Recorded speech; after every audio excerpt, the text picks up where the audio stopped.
और इस बीच रायपुर से एक बड़ी जानकारी। एनडीए यूपीए की बैठक पर सीएम भूपेश बघेल ने एक बड़ा बयान दिया। यूपीए के साथ छोटे दल आए थे, लोकतंत्र के लिए बड़ी उपलब्धि है। 2024 को लेकर बीजेपी और उसकी सहयोगी घबराए हुए हैं।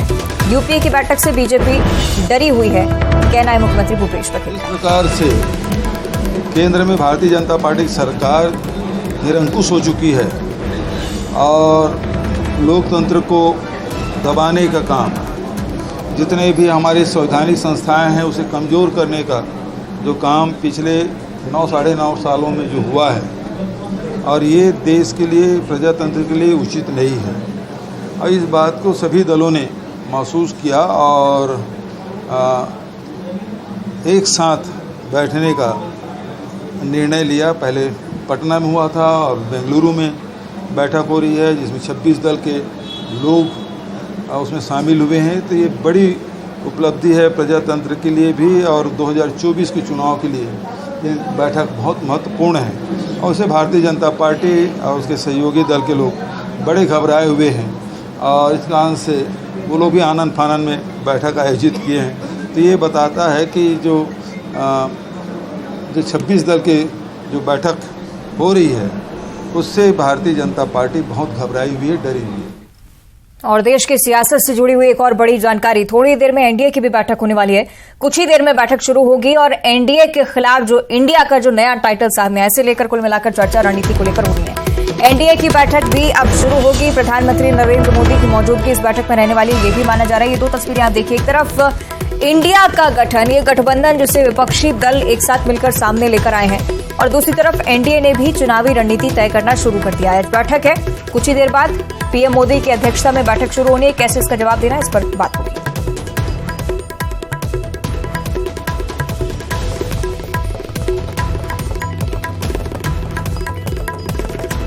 डिस्कशन कर रहे थे, हमने अपने आप से सवाल पूछा, लड़ाई किसके बीच में है? ये लड़ाई ऑपोजिशन और बीजेपी के बीच में लड़ाई नहीं है। देश की आवाज को दबाया और कुचला जा रहा है। ये देश की आवाज के लिए लड़ाई है और इसीलिए ये नाम चुना गया, Indian national developmental inclusive alliance, मतलब इंडिया। लड़ाई एनडीए और इंडिया के बीच में है, नरेंद्र मोदी जी और इंडिया के बीच में है, उनकी विचारधारा और इंडिया के बीच में है। आप जानते हो, जब भी कोई हिंदुस्तान के सामने खड़ा होता है, इंडिया के सामने खड़ा होता है, तो जीत किसकी होती है, कहने की जरूरत भी नहीं है। मैंने कहा दूसरी मीटिंग है, इसके बाद हमारी मीटिंग महाराष्ट्र में होगी और हमने निर्णय लिया है, सबने निर्णय लिया है कि अब हम एक एक्शन प्लान तैयार करेंगे जहां हम एक साथ मिलकर देश में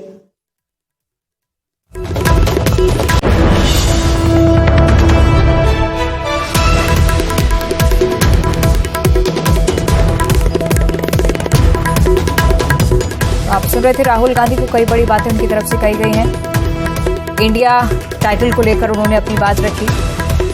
Indian national developmental inclusive alliance, ये नाम इसलिए क्योंकि देश की आवाज को आगे लेकर आना है, ये उनकी तरफ से कहा गया। इसलिए यूपीए का नाम बदलकर अब इंडिया हो चुका है। एनडीए को एक अच्छी खासी टक्कर देने की तैयारी। लेकिन दूसरी तरफ आप ये भी देखिए कि थोड़ी देर में एनडीए की बैठक भी शुरू होने वाली है। पीएम मोदी की अध्यक्षता में बैठक होगी। आगामी रणनीति को लेकर चर्चा, और माना जा रहा है कि करीब 38 दलों के नेता एनडीए की इस बैठक में मौजूद रहने वाले हैं। तो अब आप देखिए कांटे की टक्कर एनडीए वर्सेस इंडिया के बीच। एक तरफ चुनावी रणनीति को लेकर वहां पर 26 दलों की बैठक एक साथ, और इस तरफ आप देखिए कि एनडीए की तरफ से भी 38 दलों के नेता यहां पर मौजूद रहेंगे। कुल मिलाकर 2024 में क्या रणनीति अपनाई जाए, इसे लेकर एनडीए की बैठक में प्रमुख रूप से चर्चा होगी। सियासी हलचल देश के लिहाज से आज बढ़ती हुई। बैठक में गृह मंत्री अमित शाह पहुंच चुके हैं। तमाम वरिष्ठ दल आज बीजेपी की तरफ से यहां पर मौजूद रहने वाले हैं। 36 और करीबन 38 दलों के जो नेता हैं, ये माना जा रहा है कि एक साथ इस बैठक में 2024 की रणनीति को लेकर चर्चा करने वाले हैं। और दूसरी तरफ बेंगलुरु में भी आपने देखा हलचल बढ़ती हुई। इंडिया से नाम दिया गया है, यूपीए से बदलकर अलायंस का नाम इंडिया रखा गया है, क्योंकि देश की आवाज को दबने से रोकना है, लोगों की आवाज को आगे ले जाना है। ये कह रहे थे कि कांग्रेस नेता राहुल गांधी। सहयोगी पवन हमारे साथ जुड़ रहे हैं। पवन, दोनों ही तरफ हम देख रहे हैं सियासी हलचल लगातार बढ़ती हुई। आगामी कार्य योजना क्या बीजेपी की तरफ से?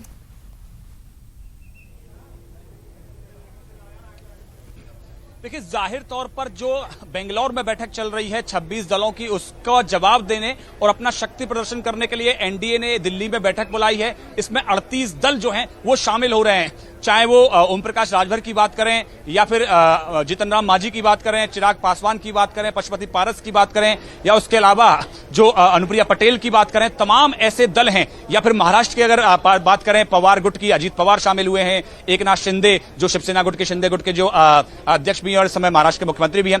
तमाम दल यहां शामिल हो रहे हैं। सबका संदेश एक ही देने की कोशिश है कि एनडीए एकजुट है।